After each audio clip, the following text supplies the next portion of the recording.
2 points of winning regional and going to semi-state. And it was like at the end of the year, it was a great year. But the whole rest of the year, we were terrible. We lost to everybody. Those are the teams you got to watch. Yeah. Stand with me for the pledge, please.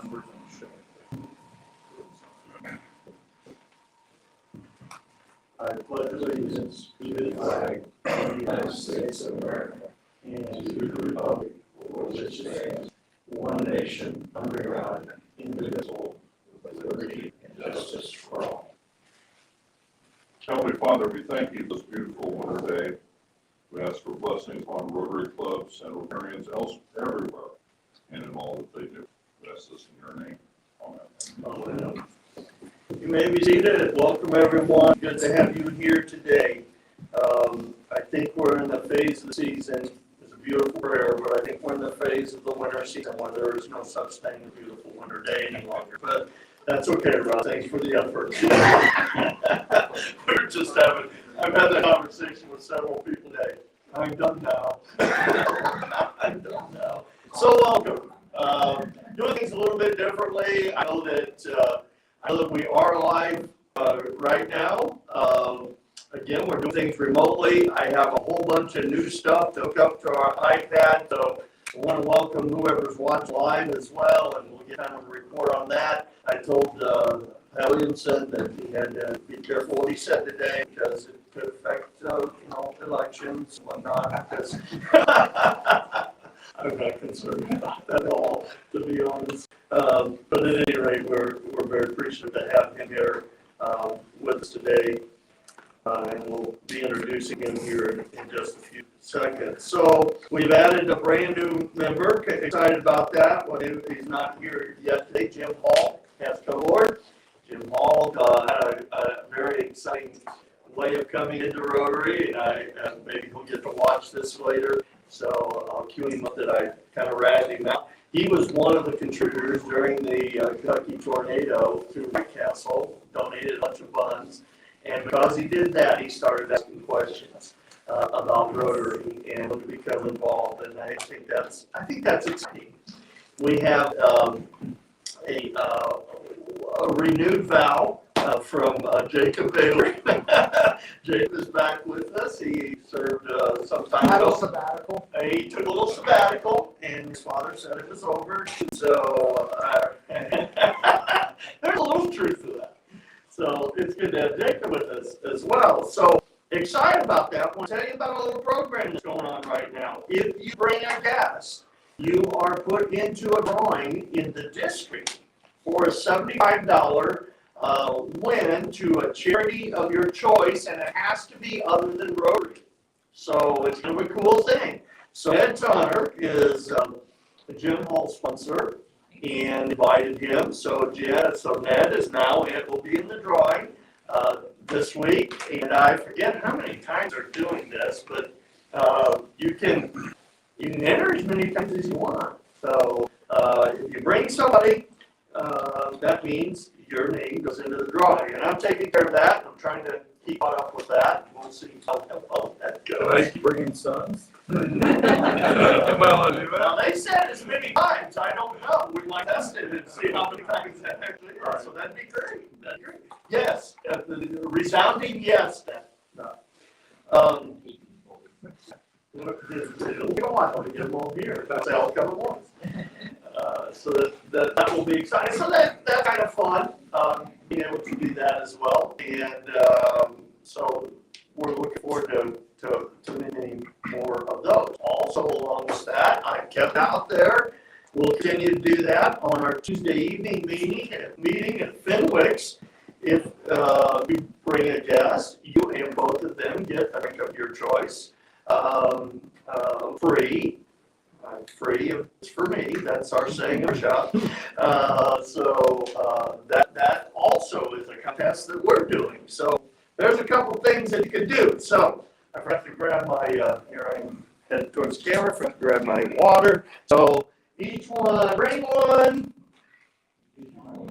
Cheers to have up your water because this is a federal building. We can't. I don't even know where to start with the introduction really today because Pat, I go back to kids, actually. He's a lot older than I am, but anyway. Put that in a minute. That could cost me at some point. Pat, of course, friend, I would always like to start there, is always willing to come and share with us. The most current thing that's exciting, and I could have had Terry introduce him as well. The most current thing that I've asked you to speak at least a little bit about is the Empowering Girls Project, and he'll be telling you what his part in that is. That's coming up, and you're going to start seeing more splashes of that as we're starting to begin to promote that. And T-shirts are happening, and all kinds of stuff is going on in the background right now. But he'll be involved with that. He currently serving his first term as sheriff, and he can tell you a little more detail about himself. I don't know how long he's been in law enforcement. I think it started like when he was in Southport High School. I don't know. It was a long time ago. But let's give a roaring welcome to Sheriff.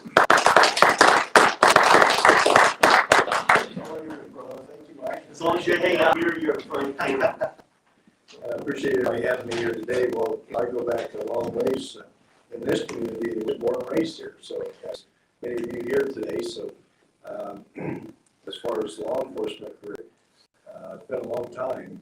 1985 is when I came on, and so I think I'm working on around 35 years, 36 somewhere in there.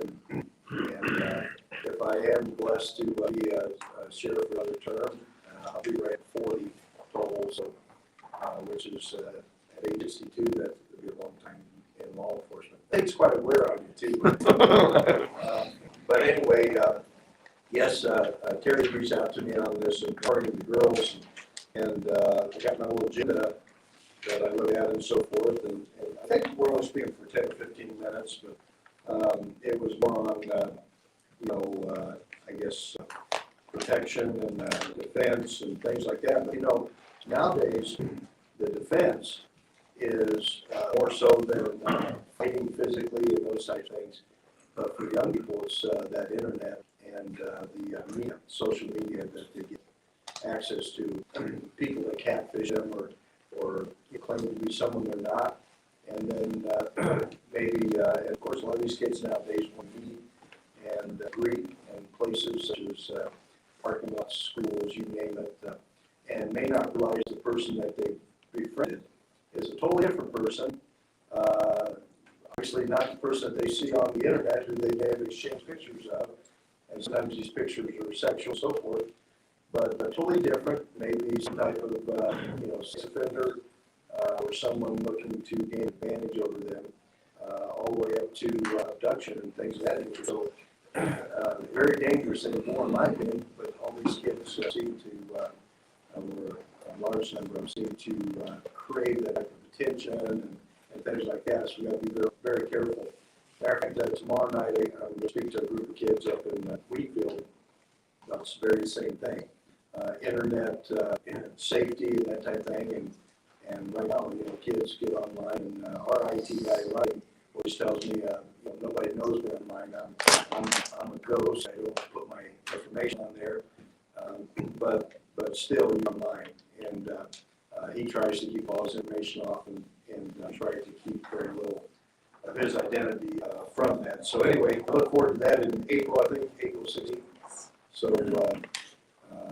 don't know if we're going to go into what exactly we're talking about, but I assume that would be something out of that line. Right, yeah, yes, that'd be great.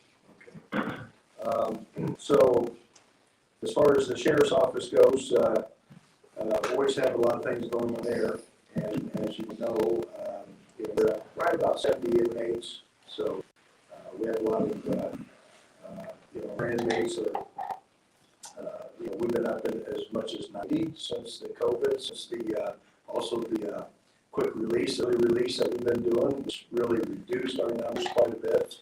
I think we're down in the 40s in 2020. Orville might remember those days when we only had 40 inmates less. I can remember we had less than that, and maybe one female. But we got up this past year in 2021 around 90, and so I thought, oh brother, here we go again with a lot of inmates going to be staying with us and so forth. But The courts have cleared that out, and we're running in the 70s, pretty consistent, maybe touch on 80 once in a while. So, that's good for us since we have a 120-bed facility. And, when you start to reach that number of 100, that's when we get busy with our jail staff and so forth, and try to keep up with the courts and make sure that we don't keep people longer than 48 hours and all that good stuff that we deal with. So we have some interesting projects, though. I know when I came in today, Orville asked me about 2 big semis out unloading food at jail. And if you can imagine the thousands of meals that we prepare in a year, I think our budget was about $150,000 a year to feed them, and 2 full-time matrons, assistant matrons, and part-timer. At least a fund for $5,000 part-time. But that's a lot of money goes into preparing food. We did something different this year. This past fall, we actually hired a vendor to come in and mix our food, and they do a great job. They're called TIGs. And so anyway, they charge us per meal price, and it varies depending on how many inmates you have. So if you're over 75 inmates, let's say, the price is down. If you're over 90, the price goes down, that type of thing.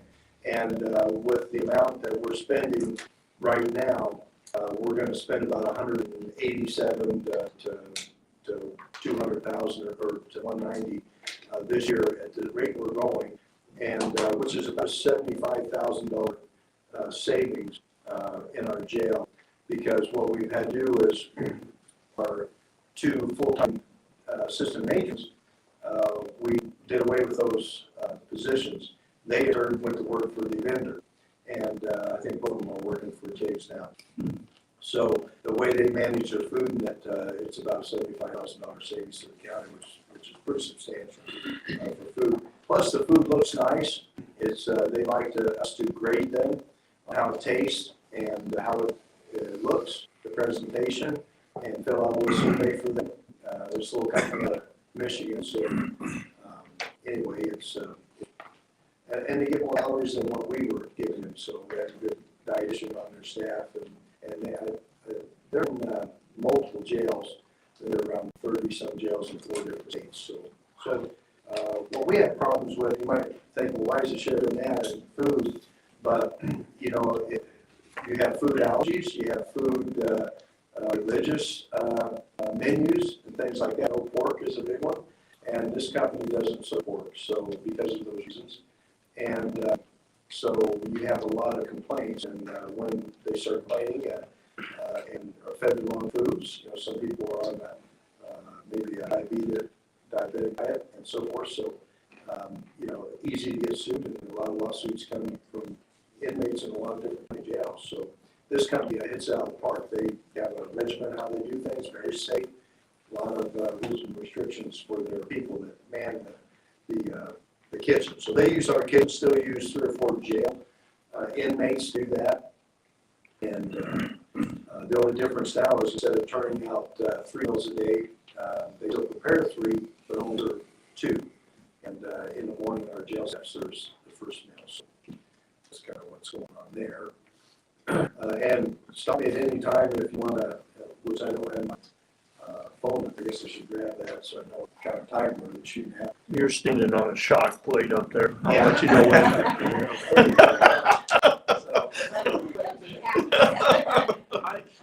And I'm sure, I know this is well known, I just have lost track of it.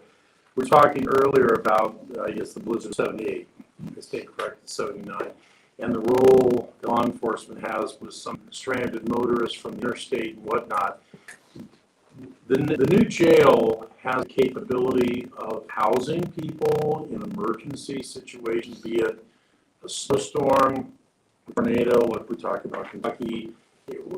How does that play out? I mean, what has to happen for that to happen? Well, we have very little room to house. Okay. So your jail is separated by about 4 big rooms up there. Basically one half of the jail, and you're up on top of it, and our control looks like the other half. It's just a mirror of each other. And with the open pod systems that we have, it would be very difficult. I mean, we could house people. We do have a rec area, or in other words, like a large gymnasium, only not that big. that we could put cots and things like that. But, Would that be a call from the commissioners to say we need housing? well, you can't really intermix children in a jail setting, so there's laws that prohibit that. And to have children come in, that's a big no-no for us. They have to be out of sight, out of sound from these inmates. So to make that happen would be very difficult for us to do that. So you're utilizing other things, right? Is that my understanding? Like the fire station is where you're bringing those people? Yes, EMA's got multiple places now that they can keep people. Some of them are churches, some of them are like city halls, like in DeMont. Yeah, Marines. Yes, and, St. Joe, whatever. I mean, they have a lot of contacts. So already the EMA's got a pretty exhaustive list of, every town's got places where you can form each other. Plus the interstate, the hotels and all that right now, especially here at this is the James State. So we would likely probably never. I even had recently community corrections ran on water at a water break, main break, and they wanted to come and use showers and things like that. Well, we have 2 showers when you come into our booking area. There's 10 cells in one day, and there's only 2 showers. So to have 20-some people come and use those 2 showers, which one of them is in a cell that's a medical cell. It was already a person in it. So we have 1 shower to offer, sure, but it's not the most user-friendly place to actually house people.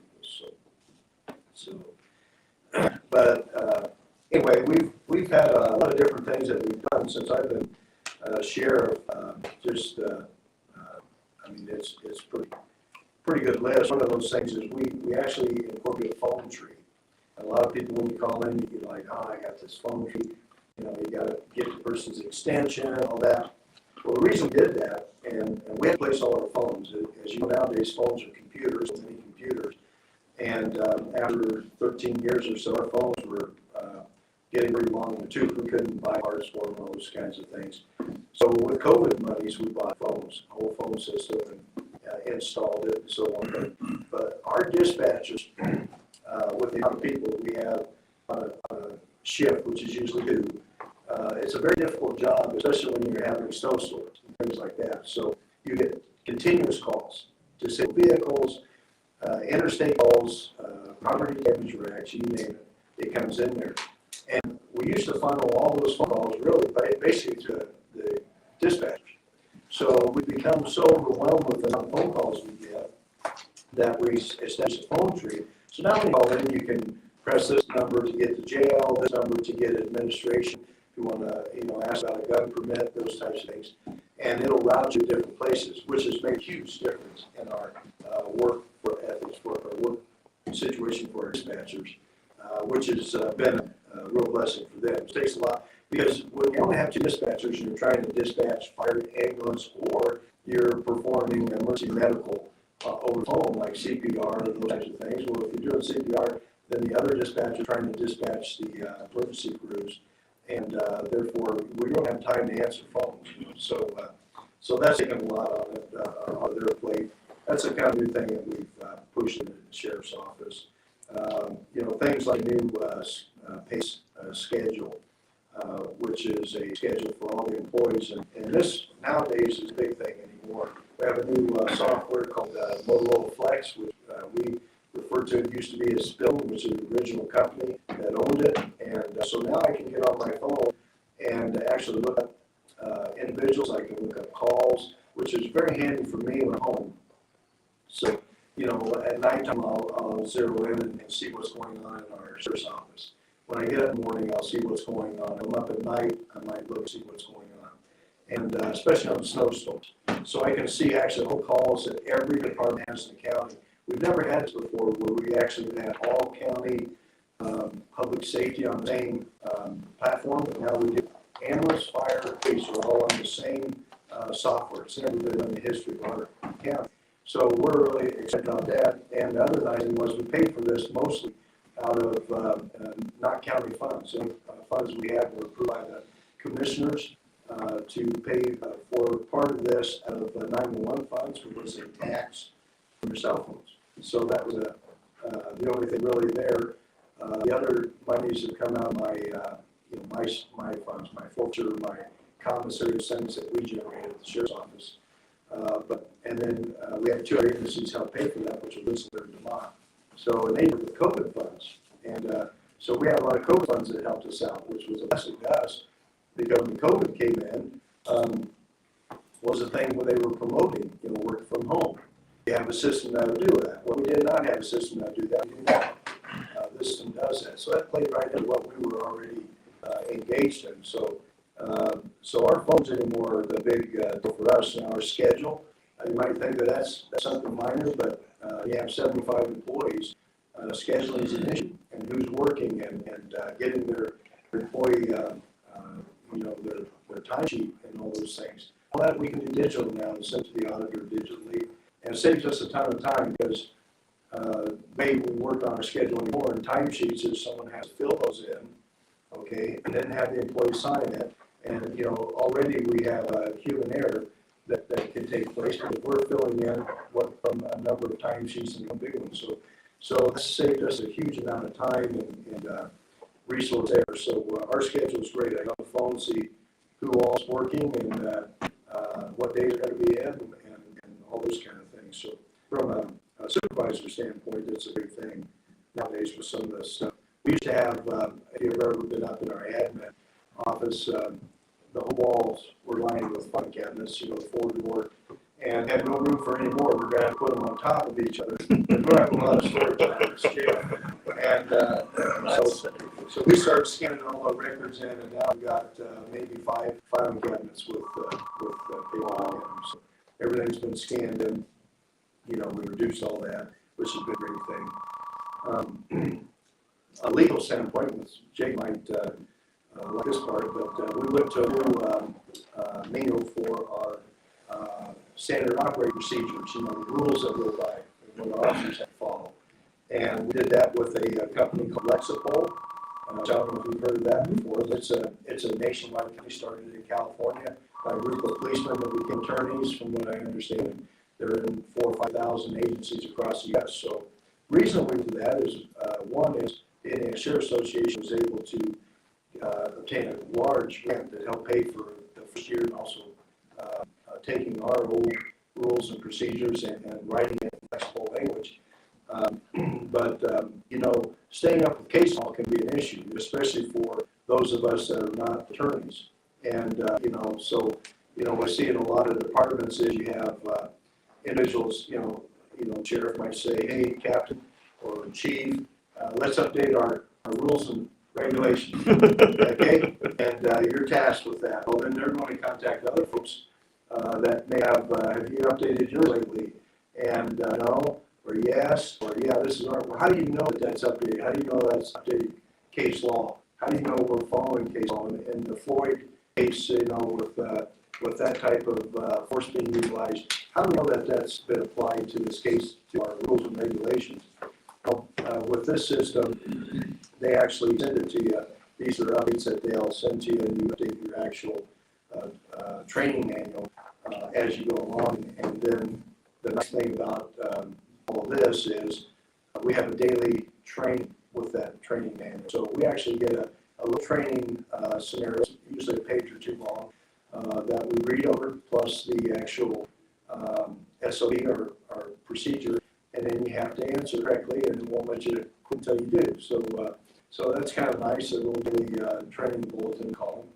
And I think it's very important to have that. It's expensive. It's costing me $6,000 a year. But in today's time, I'd rather have our guys training on our, because when I came into police work, you got this big read-through binder of your training procedures and rules and merit rules and all that stuff, your general orders, and you took home and you set it aside. Because you're a young officer, you wanted to go out there and fight crime, you didn't want to read through this 3-inch thick, unless you needed it. And then as you got older as an officer, you look through it to see, like, well, I don't like the way this is happening, or what can I do for this, that, or how much vacation time do I have, and so on. And nowadays, we actually just train on it. So keeps it fresh in their minds so they can utilize our procedures while they're out in the field. And if I get to a crime scene and I can't remember as a new officer, like, well, I probably should put tape out and this and that type of thing, I can actually get on my phone and look up the crime scene, and it'll tell me exactly what I need to do. Oh, I need to start a crime scene entry log. I need to set up a boundary, an inner boundary, an outer boundary, and things like that. And it tells me by the phone what I need to do. So there's a lot of neat stuff with this new ancient technology. That's just one of those things. So any questions about any of that kind of stuff? Do you have a Do you find out sometimes, sorry, but do you find out sometimes you might be a little too old for technology? Yeah. Yes. How many fifth graders do you have on staff? Ryan does that all the time. Matter of fact, he tries to keep me away from some of the controls, because I just don't want to start clicking and I hit myself in the corner. I actually have a question as it relates to technology. As like, I guess drone usage, that sort of thing goes, has your department been able to obtain drones for things like sort of rescue or looking for, and how is things generally funded? I'm just kind of curious about that. Well, our drone program was one of the first in the area. So we've had a drone program for a number of years now, and a lot of our drone is paid for out of our commissary. We generate a lot of money from inmate commissary funds, which just simply means we provide food, clothing, things that the inmates can purchase for the jail. Phone call costs them so much money. Texting, we actually do texting and things like that where they can see their families, even on kind of like a FaceTime deal. And the reason we do a lot of that is because, it keeps inmates calm. And so, when you're separated from family and they kind of know what's going on.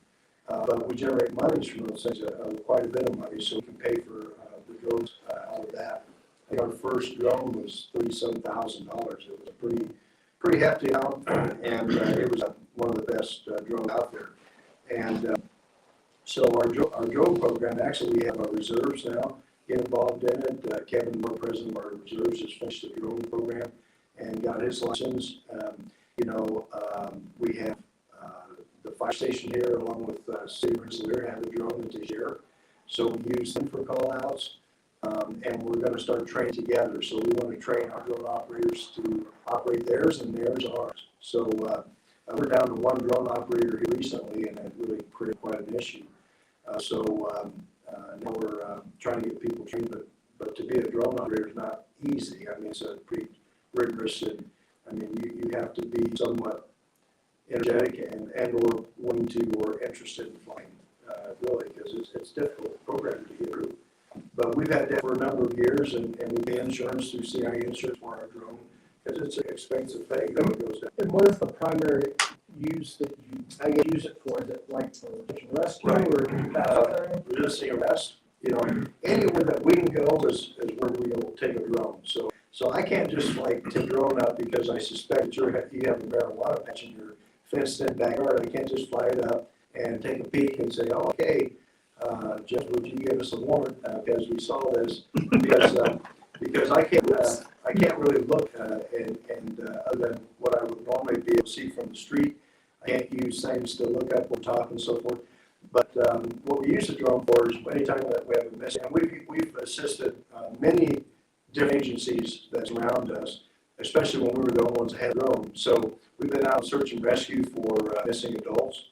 We've been out for tactical team response, where we need to, for officer safety, see where we're going to be going in and what's the layout of the land, so to speak. If we have an accident, traffic accident, we have some software that we can use that will plot that accident for us. The state police have these drones as well. So that's kind of cool. It'll actually measure your scene for you and quickly. Fire scenes is why the Rensselaer Fire got involved. Now we can go and take pictures of the fire, or maybe see where the hotspot is. And now the fire station can do that themselves. So any of that kind of stuff, if we have a pursuit, one of our first drone pursuits was when we had a guy, ended up running in a cornfield, and he got, in old days, when you have standing corn, Orville knows this. I used to hate it when corn would get about this high because you'd lose people and they'd run off the cornfield, and you pretty much can't find them. Well, this guy got into the middle of the cornfield, and we brought the drone out, and there he was. And so as the officers were entering into the cornfield, the officers that were manning the drone were directing them, he's three rows to your left, they'll keep going the way you're going, you're gonna have them, and guided them right to the guy, and we just thought that was great. We were able to apprehend that individual in a matter of minutes, it was really a good test for the drone when we first got it.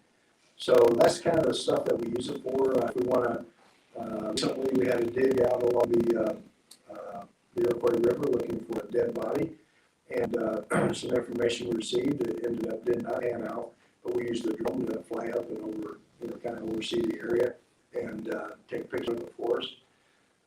So those kinds of things. At the Purdue game this year, I sat next to a guy who was at the Purdue School of Agriculture, and he talked about they get like 50 to 60 calls during harvest season, kids out in the cornfield lost, and they got some drones. I don't know the program, but they fly them out, and they found kids, out in the field lost completely. I don't have infrared mine for the peak, that would be nice, which I know Porter County, one of those does have the infrared. Yeah, we do too. And we don't have it on the Porter County Ag Educators got one in the field with just hay bales, and you can see the heat in the hay bales. Wow. So, Yes, they're really good, and but also what people don't realize too is you have heavy growth, you have a lot of woods and things like that, even cornfields. Sometimes the growth doesn't work, so it won't go through the foliage. If you have a heavy wooded area in the summertime, you're probably not going to see well there. So, but yeah, we remembered we had a case last County, I think it was, where they lost the guy and the child didn't come back, and I think, if I remember, I thought the guy had passed away, but the child was still alive, and we found them with our drones. So we've been out on quite a number, and now we have all the neighboring counties seem to have them. Now the farmers are getting to check the crops during the summer, see what's kind of ground damage is going on, insect damage, things like that. Do they have to be licensed to do that? Yes, they not only be licensed, but have to file a flight plan and things of that nature. From a live feed, the question is if you have someone who wanted to volunteer as a drone pilot, who do they contact? What would be the best contact? Well, you can always contact us at the sheriff's office in the normal number, 219-866-7344. Okay. The city of Rensselaer, things of that nature. But, to be a volunteer flying the drone, I don't know if they mean that they have a drone and would like to come out, in the old I days. take it they are a pilot and would like to volunteer. Okay. That's what I'm. Yep, they just need to call and ask for the sheriff, and our agency, Rensselaer has one too, and I know they have one drone pilot, Officer Hammond. I know the fire station has like 4 or 5 pilots now, I think. And, so we have a lot of pilots, and so it's really a good time right now for drone operations. And if you are wanting to be a pilot, I'm having a class March 16th, so I'm getting your certification. There you go. You touched on something that I find it very curious. So you're mentioning you can't use a drone if you just want to fly over people's private property unless you have just cause. But like for the common, for the community at large, or the interstate football game, a park, would you as just a training exercise? The pilot run it around the city and just so that they can see at a festival, at a fairground, something like that. We use the drone at, I think we've had it at Little 500 before. We've had the drone on, which St. Joe's College is a beautiful campus up here. It's really nice from a drone perspective. So yeah, we used it out there during their facilities when they were still, college. Flying over Lake Benet or whatever. Yeah. So yeah, but there's restrictions though. I don't know what the city ordinance are on some of these things. I know the courthouse, I think, has some restrictions. Maybe judges have put in place on. Flying over a public football games, restriction not being above people.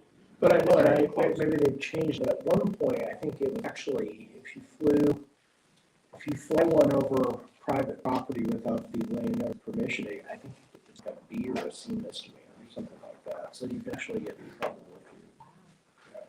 if Yeah, it's trespass, the way we look at it is the same as any other thing we would do.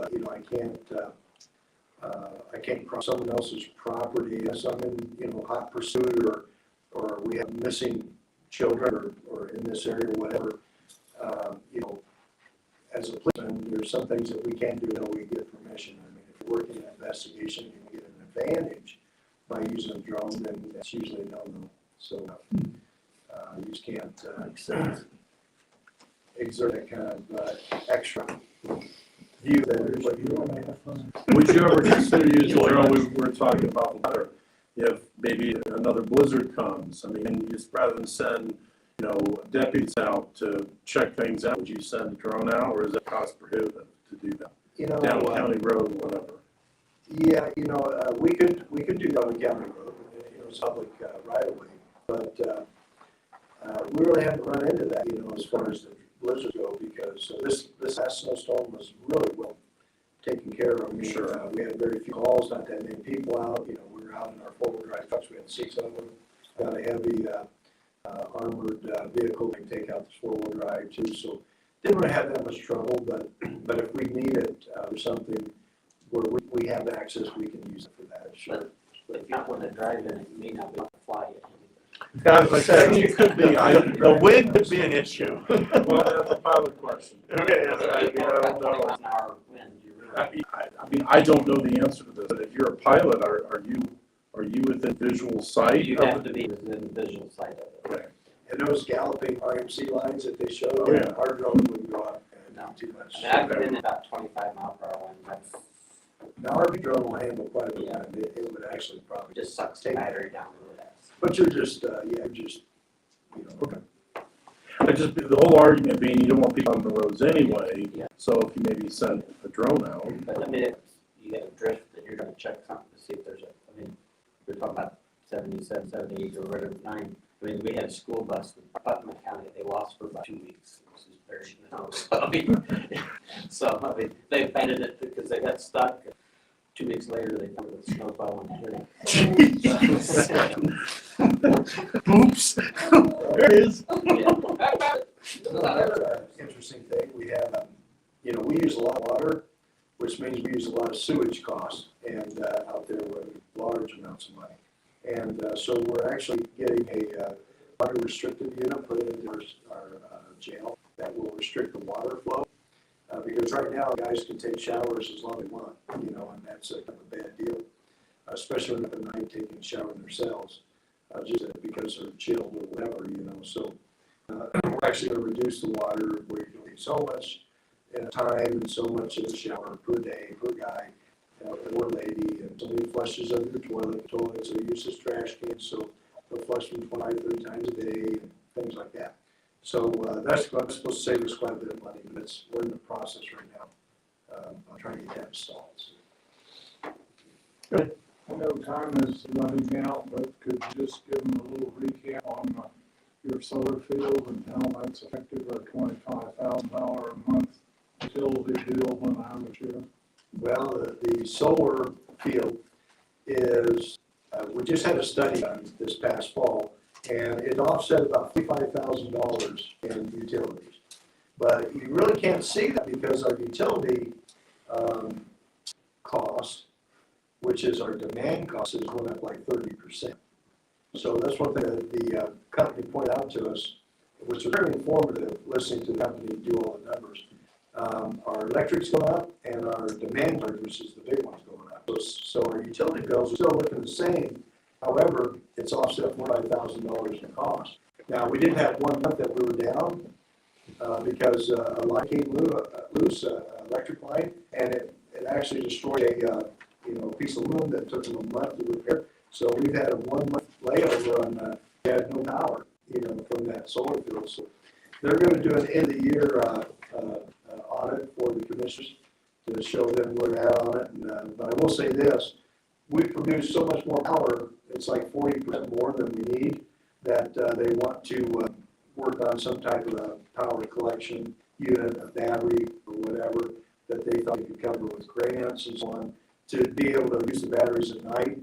Because because you make no money with solar unless you offset the power that you're using. You cannot make money or pay the solar off just by generating power. You know, it's 2 cents a kilowatt compared to 14 cents a kilowatt what you're paying for it. So you have to offset what you're using. And so they're talking about that as a way to recoup even more power on things. So who knows? And before some of the garden food was getting used in the kitchen, that's still gonna be the case with this new group. Oh, yeah.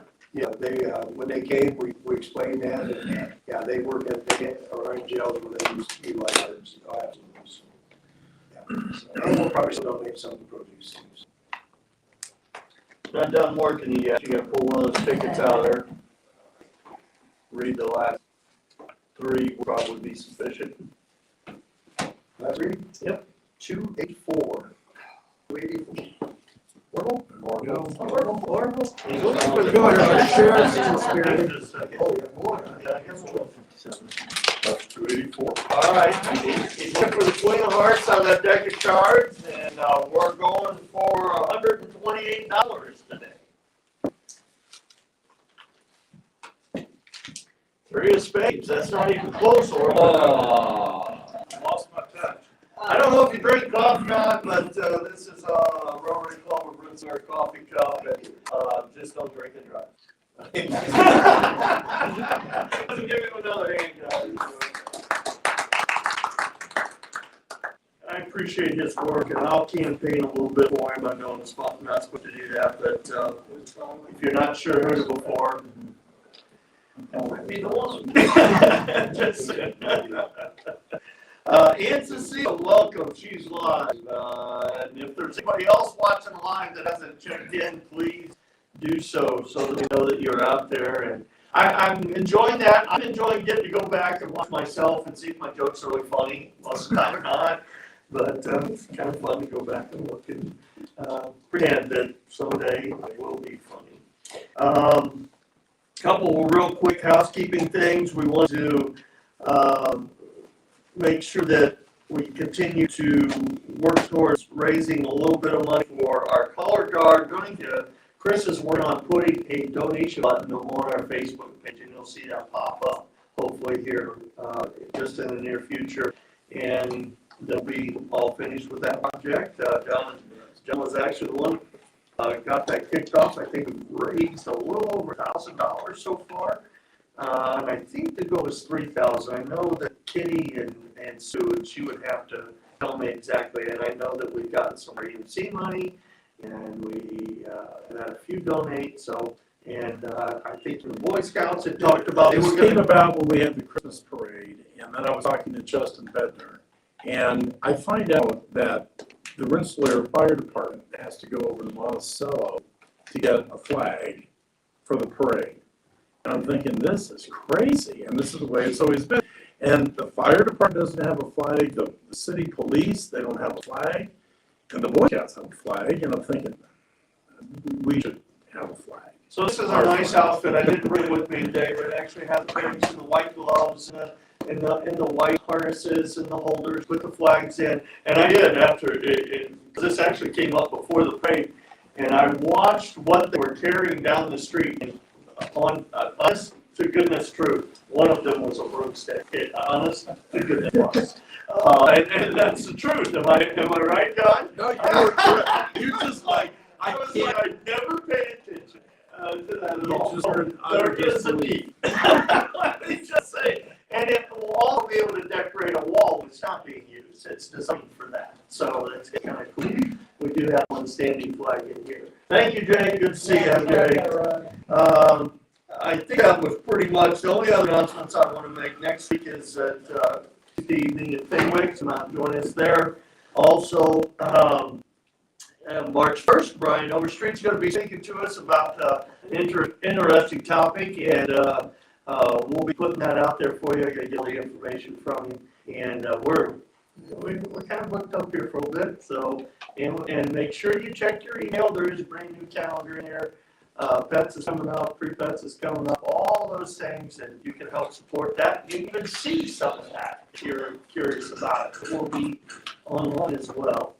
Anything else that I forgot about? Stand with me, please. We'll read the recite the 4 words. First is the truth, is their all concern, will build goodwill in their friendships, will be beneficial to all concerned. Enjoy the rest of the day.